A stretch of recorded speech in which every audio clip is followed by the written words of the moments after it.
जय हिंद दोस्तों। आज हम बात करेंगे एनडीए से रिलेटेड ज्योग्राफी के कुछ एमसीक्यू हैं, तो उनको आज हम सॉल्व करेंगे। ठीक है, जैसे कि हमको दिख रहा है कि फर्स्ट एमसीक्यू है यूनिवर्स से रिलेटेड है क्वेश्चंस। ये सारे क्वेश्चन यूनिवर्स से रिलेटेड हैं। तो पहला क्वेश्चन हम चालू करते हैं। Which of the following statements about the state of universe are correct, यानी इनमें से कौन सी ब्रह्मांड की स्थिति के बारे में सही है। तो हम एक एक करके ऑप्शंस पढ़ेंगे। तो पहला ऑप्शन है ब्रह्मांड विस्तृत अवस्था में है। ठीक है, ब्रह्मांड हमारा विस्तृत अवस्था में है, ये ऑप्शन हमारा फर्स्ट है। और सेकंड है आकाश गंगाओं के बीच का स्थान बढ़ रहा है, the space between Galaxy is increasing. तो ये हमारा सेकंड ऑप्शन है। और थर्ड ऑप्शन है आकाश गंगाओं के बीच की दूरी बढ़ती हुई पाई जाती है और इस प्रकार ब्रह्मांड का विस्तार होता हुआ माना जाता है, the distance between the galaxy is found to be increase and the universe is considered to be expanding. तो ये हमारा थर्ड ऑप्शन हो गया। फोर्थ ऑप्शन है ब्रह्मांड का निर्माण लगभग 1300 और वर्ष पहले हुआ था। तो ये चार ऑप्शन हो गए, इनको कोड्स में देना, यानी कि पहला दूसरा सही है या दूसरा तीसरा सही है या फिर पहला तीसरा चौथा सही है या फिर चारों सही है। तो इनमें से आपको आंसर देना है। अगर आपको इसका आंसर पता है तो आप बता सकते हो, बाकी अगर नहीं आपको सोचना है तो आप वीडियो को पॉज कर सकते हो और उसके बाद आंसर सोच सकते हो, उसके बाद भी आप आंसर दे सकते हो।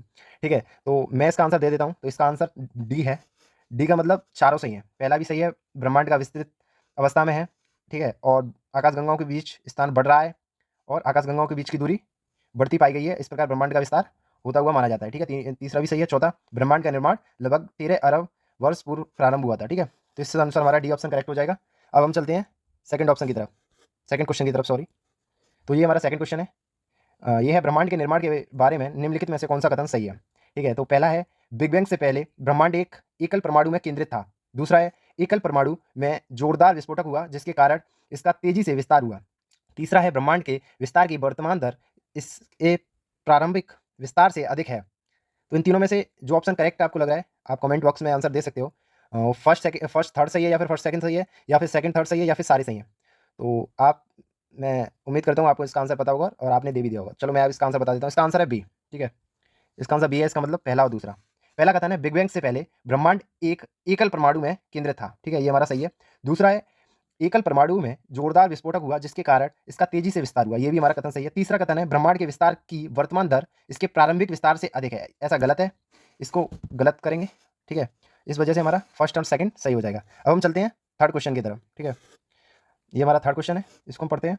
स्थलीय ग्रहों के बारे में निम्नलिखित में से कौन सा कथन सही है। ठीक है, स्थलीय ग्रहों के बारे में पढ़ेंगे। तो पहला ऑप्शन है स्थलीय ग्रहों का निर्माण मूल तारे के निकट के क्षेत्र में हुआ था जहां गैसों के ठोस कणों में संघनित होने के लिए बहुत ठंड थी। ठीक है, सेकंड ऑप्शन है स्थलीय ग्रह बड़े हैं और उनका निचला गुरुत्वाकर्षण बाहर निकलने वाली गैसों को रोक नहीं सकता। तो ये हमारे पास दो ऑप्शन है जिनमें से पहला सही है या दूसरा सही है या दोनों सही है या एक भी सही नहीं है। तो इसका आंसर, आप, उम्मीद है मैं मेरे को आपसे कि आपको पता होगा।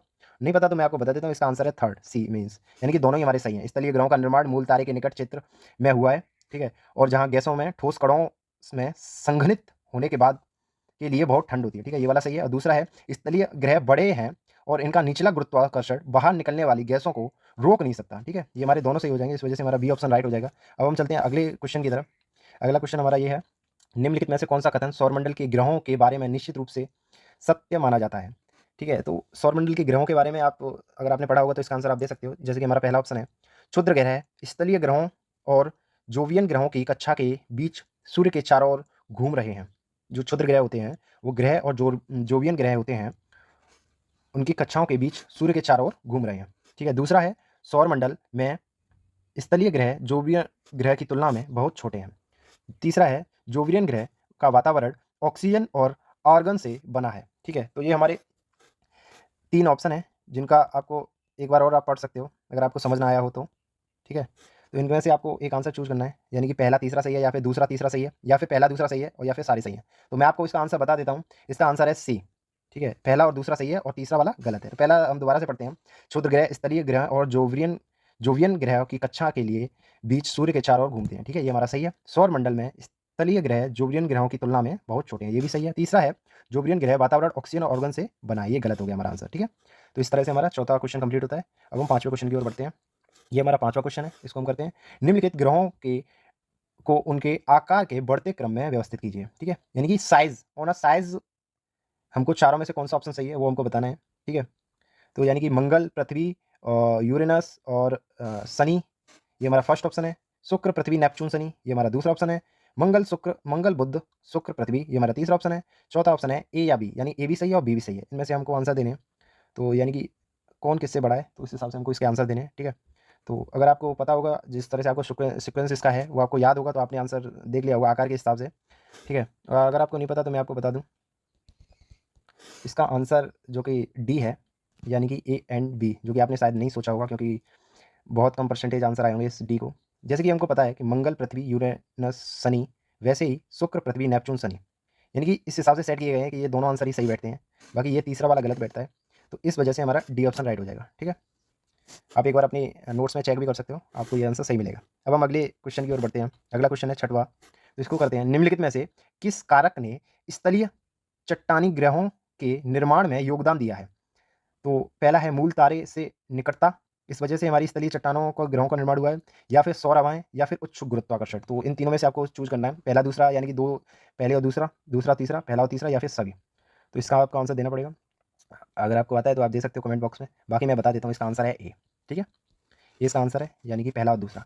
तो यानी कि जो स्थलीय चट्टानें ग्रहों का निर्माण है, उनमें मूल तारे से निकट है, इस वजह से है, और सौर हवाओं की वजह से है, उच्च गुरुत्वाकर्षण की वजह से नहीं है, ठीक है। इस तरह हमारा छठवां क्वेश्चन कंप्लीट होता है। अब हम सातवें क्वेश्चन की ओर बढ़ते हैं। तो ये हमारा सातवां क्वेश्चन है, हमारे सौर मंडल के संदर्भ में निम्नलिखित में से कौन सा कथन सही है? तो पहला है, सूर्य में सौर मंडल का 75% द्रव्यमान है, ठीक है। दूसरा है, पृथ्वी की संरचना में प्रमुख तत्व सिलिकॉन है। तीसरा है, पृथ्वी हमारे सौर मंडल के सभी ग्रहों में से सबसे सघन है, यानी कि डेंसिटी जिसकी ज़्यादा है। और चौथा है, सूर्य का व्यास पृथ्वी की से 190 गुना है। तो इनमें से आपको आंसर मैं जानता हूँ कि आपको पता होगा, अगर आपने थोड़ा भी पढ़ा होगा तो। और अगर आपको सोचना है तो आपको वीडियो को पॉज करके भी देख सकते हो, बाकी मैं आंसर बताता हूँ। आंसर इसका है सी, ठीक है। निम्न में से कौन सा कथन सही है? तो ना ही हमारा पहला सही है, ना ही हमारा दूसरा सही है, ना ही हमारा डी सही है। तो हमारा तीसरा है, पृथ्वी हमारे सौरमंडल के सभी ग्रहों में से सघन है। डेंसिटी शायद 5 पॉइंट कुछ है, मुझे ध्यान नहीं आ रही, ठीक है। 5 पॉइंट कुछ है डेंसिटी इसकी, जो कि सबसे ज़्यादा है पृथ्वी की। तो इस वजह से हमारा सी ऑप्शन सही हो जाता है। अब हम अगले क्वेश्चन की ओर बढ़ते हैं। अगला क्वेश्चन आठवां क्वेश्चन है, जो है सौरमंडल के संदर्भ में निम्नलिखित से कौन सा कथन सही है? ठीक है, सौरमंडल से रिलेटेड, सोलर सिस्टम और यूनिवर्स से रिलेटेड ये चैप्टर हो गया अपना 15 क्वेश्चन है, तो इनको अपन कर रहे हैं, जिसमें से 8वें क्वेश्चन पे पहुंच चुके हैं। तो पहला ऑप्शन है, बुध सौरमंडल का सबसे गर्म ग्रह है। सोचना, विचार करना और फिर आंसर देना। दूसरा ऑप्शन है, शनि का उपग्रह गेनीमेड सौरमंडल का सबसे बड़ा उपग्रह है। तीसरा है, नेपच्यून, जिसे नेपच्यून कहते हैं शायद, यानी हाँ, नेपच्यून शून्य से नीचे तापमान वाले मीथेन गैस के छल्लों से घिरा हुआ है। चौथा है, माना जाता है कि शनि और यूरेनस पर हीरे की बारिश होती है। पांचवा है, फोबोस और डेमोस मंगल के 2 उपग्रह हैं, ठीक है। तो आप एक बार सोच सकते हो वीडियो को रोक के, बाकी मैं आंसर की ओर बढ़ूंगा। तो इसका हम आंसर देते हैं, तो इसका आंसर है डी। डी का मतलब इसमें डी है, इट मीन्स तीसरा और पांचवा, यानी कि ये वाला नेपच्यून वाला और फोबोस और डेमोस मंगल के 2 उपग्रह हैं। ये 2 आंसर सही हैं, बाकी सारे गलत हैं। ये हीरे वाला गलत है, बुध और सौरमंडल का सबसे गर्म ग्रह ये भी गलत है, शनि उपग्रह ये वाला भी गलत है। तो हमारा आंसर हो जाएगा डी ऑप्शन, जिससे हमको मालूम पड़ेगा नेपच्यून शून्य से सबसे नीचे तापमान वाले मीथेन गैस के छल्लों से घिरा हुआ है, और फोबोस और डेमोस मंगल के 2 उपग्रह हैं, ठीक है। तो हम अगले क्वेश्चन की ओर बढ़ सकते हैं। अगला क्वेश्चन हमारे सामने है, ठीक है। तो इस क्वेश्चन में है कि सौरमंडल के ग्रहों और उनकी कक्षीय विशेषताओं के संबंध में निम्नलिखित जोड़ियों पर विचार की करें, ठीक है। सौरमंडल के ग्रह और उनकी कक्षीय विशेषताओं के संदर्भ में जोड़ियों पर हमको विचार करना है। यूरेनस पूर्णतः चट्टानों से निर्मित है, ये हमारा पहला ऑप्शन हो गया। दूसरा है, शनि अपनी धुरी पर घूमने का समय लंबा है, यानी शनि है वो अपनी धुरी पर घूमने का जो कि उसका समय, एक्सिस पर घूमने का समय बहुत लंबा है। तीसरा है, मंगल इसके चंद्रमाओं की संख्या सबसे अधिक है, ठीक है। चौथा है, बुध सूर्य के चारों ओर उसकी परिक्रमा अवधि सबसे कम है। तो हमको ओनली 1, ओनली 2, ओनली 3 या फिर चारों सही, इनमें से हमको आंसर देना है। तो हमारा आंसर आपको अगर पता हो तो आप दे सकते हो, बाकी मैं आपको आंसर बता देता हूँ। इसका आंसर है ए, ओनली 1। इसका पहले इसको क्वेश्चन को पढ़ो, सौरमंडल के ग्रहों और उनकी कक्षीय विशेषताओं के संबंध में निम्नलिखित जोड़ियों पर विचार करें। नीचे, how many above pairs are correctly match, इनमें से कौन से कितने पेयर, हाउ मेनी कितने पेयर करेक्टली मैच है, तो इनमें से ओनली 1 पेयर करेक्टली मैच है। इसमें से ये नहीं है कि हमको पता हो कि ये क्वेश्चन ऐसा है कि हमको इनमें से चारों में से कोई एक सही है, ठीक है। ये नहीं है कि फर्स्ट वाला ओनली 1 का मतलब केवल एक, ठीक है। तो इसका आंसर हमको ये देना पड़ेगा जो कि ओनली 1 है। वैसे तो मुझे पता नहीं इसमें कंप्लीटली कौन सा वाला सही है, बट इसका आंसर ओनली 1 होगा, ठीक है। बाकी मेरे को कमेंट बॉक्स में बता देना, और मैं कमेंट में बता दूंगा 9th का जो भी होगा, जो कि मैंने अभी प्रिपेयर नहीं किया, ठीक है। अब अगले क्वेश्चन की ओर बढ़ते हैं। अगला क्वेश्चन है, निम्नलिखित कथनों पर विचार करें। पहला है, पृथ्वी पर आने वाले सौर वितरण को सूर्यातप कहा जाता है। दूसरा है पृथ्वी का वह स्थान जहाँ स्थित जब वह सूर्य से सबसे निकट होती है अपहेलियन कहलाती है। यानी पृथ्वी सूर्य से जब निकट होती है उसे अपहेलियन कहते हैं। तो इनमें से कौन सा सही है? ठीक है, तो हमको आंसर देना है। तो केवल ओनली 2 यानी कि इसका बी ऑप्शन सही है। पृथ्वी और वह स्थान जहाँ सूर्य सबसे निकट होता है उसे अपहेलियन कहते हैं। पहला ऑप्शन जो पृथ्वी पर आने वाले विकिरण के सूर्यातप कहा जाता है, जो कि गलत है। ठीक है, इसका बी ऑप्शन हो जाएगा 10वें वाले का। अब हम अगले क्वेश्चन की ओर बढ़ते हैं। तो अगला क्वेश्चन हमारा 11 वाला है। इसमें निम्नलिखित में से कौन सा कथन सही है? सिद्धार्थ अग्रवाल इंग्लिश चैनल पार करने वाले सबसे उद्यमराज तैराक थे। ये हमारा फर्स्ट हो गया। सेकंड है डोवर जल डमरू मध्य इंग्लिश चैनल को कैप्सियन सागर से जोड़ता है। तीसरा है मिशेल बार्नियर ने हॉल हाल ही में फ्रांस के प्रधानमंत्री का पद संभाला है। चौथा है, ये करंट अफेयर से रिलेटेड है। चौथा है भारतीय सेना और इंडोनेशियाई सेना के बीच शक्ति अभ्यास आयोजित किया गया। ठीक है, तो ये थोड़ा सौरमंडल यूनिवर्स उससे रिलेटेड कम है, ये हमारा करंट अफेयर से रिलेटेड ज़्यादा है। तो इसका आंसर आपको देना पड़ेगा। पहला ऑप्शन है, पहला या चौथा सही है, दूसरा या तीसरा सही है, तीसरा या चौथा सही है, फर्स्ट या सेकंड सही है, या फिर फर्स्ट एंड थर्ड सही है। तो इसका आपको अगर आंसर पता हो तो आप कमेंट बॉक्स में दे सकते हो। बाकी मैं आपको आंसर बता दूँ तो इसका आंसर है ई, जो कि है फर्स्ट एंड थर्ड। फर्स्ट है सिद्धार्थ अग्रवाल इंग्लिश चैनल पार करने वाले सबसे उग्रम राज तैराक थे। ठीक है, और थर्ड ऑप्शन है मिशेल बार्नियर ने हाल ही में फ्रांस के प्रधानमंत्री का पद संभाला है। ये हमारे दो ऑप्शन राइट है। ठीक है, अब हम अगले 12वें क्वेश्चन की ओर अपने बढ़ते हैं। तो 12th क्वेश्चन है हमारा ये, ब्रिक्स के बारे में निम्नलिखित से कौन सा कथन सही है? ब्रिक्स क्या होता है? BRICS। अगर आपको इसकी फुल फॉर्म पता है तो आप हमको बता सकते हो कमेंट बॉक्स में कि ब्रिक्स की फुल फॉर्म क्या होती है।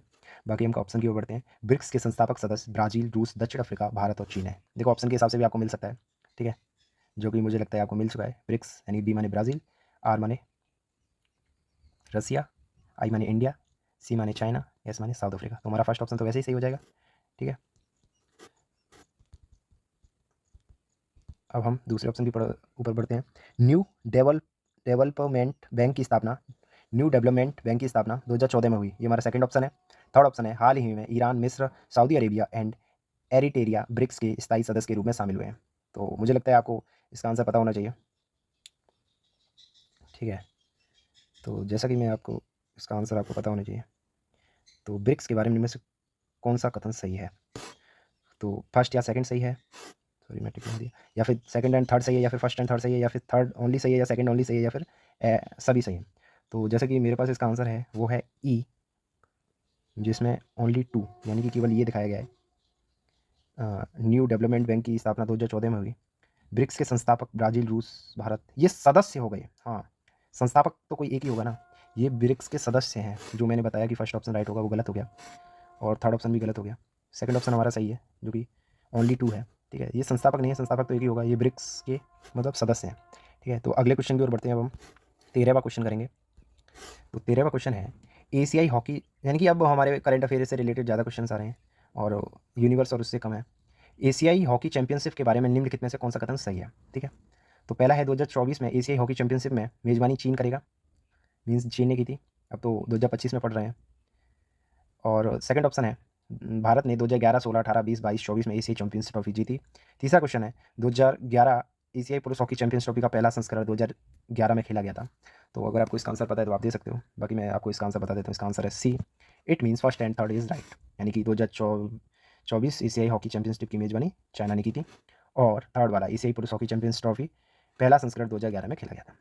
सेकंड ऑप्शन, जो कि भारत ने 11, 16, 18, 20, 22, 24 है, इसमें से शायद एक का 2 ईयर नहीं होगा, इसलिए ऐसे हमारा ये क्वेश्चन ऑप्शन गलत हो चुका है। ठीक है, तो इस वजह से हमारा C option is right option. तो हम अगले क्वेश्चन की ओर बढ़ते हैं। अब 14वां क्वेश्चन आ गया हमारा। 14वां क्वेश्चन आपको थोड़ा कम दिख रहा होगा, लेकिन आप काम चला सकते हैं। तो 14वां क्वेश्चन है, अंडमान और निकोबार के बारे में निम्नलिखित में से कौन सा कथन सही है? तो अंडमान और निकोबार के बारे में हम पढ़ेंगे। तो पहला है, केंद्रीय गृह मंत्री अमित शाह ने पोर्ट ब्लेयर का नाम बदलकर श्री विजयपुरम करने की घोषणा की है। ठीक है, सेकंड ऑप्शन है, कोयोब पर्वत श्रृंखला महान निकोबार द्वीप पर स्थित है। थर्ड ऑप्शन है, प्रधानमंत्री नरेंद्र मोदी ने हैवलॉक द्वीप का नाम बदलकर शहीद द्वीप कर दिया है। चौथा ऑप्शन है, पैसेज दक्षिण अंडमान और निकोबार द्वीप के बीच स्थित है। तो इन चारों में से आपको ऑप्शन तो आई तक दिए गए हैं, यानी पहला दूसरा सही है, या फिर दूसरा चौथा सही है, या फिर थर्ड 1 सही है, या फिर डी ऑप्शन है 1 4 सही है, या फिर केवल एक सही है, या फिर दूसरा ही सही है, केवल तीसरा सही है, या फिर चौथा ही सही है, या फिर सारे सही है। तो ये थोड़ा सा ऑप्शंस बहुत आ गए हैं। वैसे हमको हर एक एग्जाम में केवल 4 ऑप्शन मिलते हैं, लेकिन कोई ना, ये एक मॉक है तो इसमें हमको कोई दिक्कत नहीं होगी। बाकी मैं आपको बता दूं कि इसमें केवल और केवल एक ऑप्शन राइट है। ठीक है, तो वो ऑप्शन है ई, इट मीन्स ओनली 1। केवल पहला वाला इसका ऑप्शन सही है, बाकी सारे गलत है। ठीक है, अगले क्वेश्चन की ओर बढ़ते हैं अब हम, जो कि लास्ट क्वेश्चन है अपना। निम्नलिखित में से कौन सा कथन सही है? ठीक है, हमको सही बताना है। भारतीय अंतरिक्ष स्टेशन की पहली इकाई 2035 तक तैयार हो जाएगी। या फिर दूसरा है, संयुक्त राज्य अमेरिका और रूस के बाद भारत अपना स्वयं का अंतरिक्ष स्टेशन वाला तीसरा देश बन जाएगा। तीसरा है, दक्षिण कोरिया के चोंग ई 6 मानव रहित रोबोटिक अंतरिक्ष यान को चंद्रमा के अंधेरे पक्ष से पहली बार मिट्टी और चट्टान के नमूने प्राप्त करने और उन्हें सुरक्षित रूप से पृथ्वी पर वापस लाने के लिए नामित किया गया। तो ये हमारा लास्ट क्वेश्चन है। ठीक है, इसका हम आंसर जल्दी से दे दूँ, पहला, दूसरा, तीसरा, चौथा, पाँचवा। तो मैं आपको फिर से बता देता हूँ। क्वेश्चन था निम्नलिखित से कौन सा कथन सही है, तो इसका आंसर आपको मिलेगा, इसमें तो डी दे रखा है, वैसे मुझे लगता है कि फर्स्ट ऑप्शन भी सही है। डी का मतलब है ओनली वन।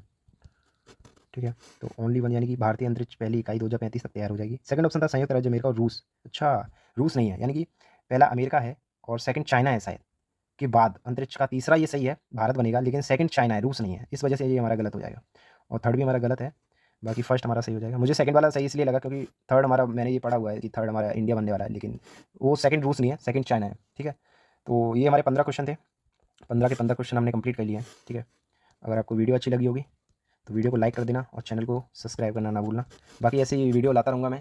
ठीक है, और अगर कोई डाउट है किसी भी एग्जाम से रिलेटेड, ज़्यादातर मैं एनडीए से रिलेटेड वीडियो बनाता हूँ, वैसे इसको कोई भी एग्जाम के लिए देखा जा सकता है। कोई भी डाउट है तो आप कमेंट बॉक्स में पूछ सकते हो। बाकी आपको मिलेंगे अगली वीडियो में। जय हिंद, जय भारत।